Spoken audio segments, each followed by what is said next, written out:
নারী মানেই শক্তি, সাহস, মমতা আর অনুপ্রেরণা। জীবনের প্রতিটি ক্ষেত্রেই নারীর অবদান অমূল্য।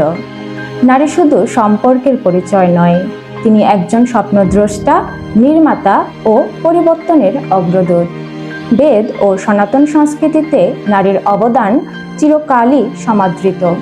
সংসার জীবনে নারীর অবদান স্বরূপ ঋগ্বেদের দশম মণ্ডলের 159তম সূক্তের 2য় মন্ত্রে বলা হয়েছে, আমি জ্ঞানবতী, গৃহে মুখ্য স্থানীয়া, ধৈর্যশালিনী, বক্তৃতাকারিণী ও শত্রুনাশিনী।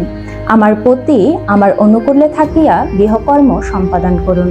জ্ঞান বিজ্ঞানে নারীর তাৎপর্য আমরা লক্ষ্য করি যজুর্বেদের 20তম অধ্যায়ের 86 নং মন্ত্রে, যেখানে বলা হয়েছে, বিদুষী নারী জ্ঞান বিজ্ঞানে শিক্ষার দ্বারা আমাদের মধ্যে জ্ঞানের প্রখর প্রভাবকে নিয়ে আসেন।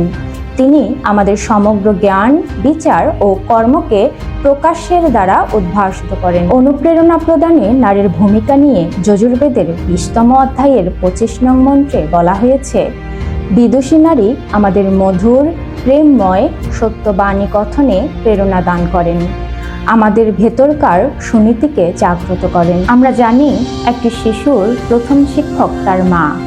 শিক্ষা প্রদানকারী হিসেবে নারীর অবদান নিয়ে ঋগ্বেদের 2য় মণ্ডলের 41তম সূক্তের 17 নং মন্ত্রে বলা হয়েছে, হে বিদুষী, তোমার মতো দেবীর উপর সকলের জীবন আশ্রিত, কারণ তুমি সকলকে যথাযথ শিক্ষা প্রদান করো। মনুসংহিতার 3য় অধ্যায়ের 56 নং শ্লোকে বলা হয়েছে, যে সমাজে নারীদের যথাযথ শ্রদ্ধা ও সম্মান প্রদর্শন করা হয়, সেই সমাজে উত্তরোত্তর সমৃদ্ধি লাভ করে, আর যারা নারীদের যোগ্য সম্মান করে না, তারা যতই মহৎ কর্ম করুক না কেন, তার সবই নিষ্ফল হয়ে যায়। তাই পরিশেষে পরমেশ্বরের নিকট আমাদের প্রার্থনা ও সনাতন সমাজের প্রতি আহ্বান, হে প্রভু, আমাদের রাষ্ট্রে বিদুষী নারী উৎপন্ন হোক এবং আমরা তার সম্মান করা শিখি, যার মাধ্যমে আমাদের রাষ্ট্র গৌরবের শিখরে উন্নীত হতে পারে।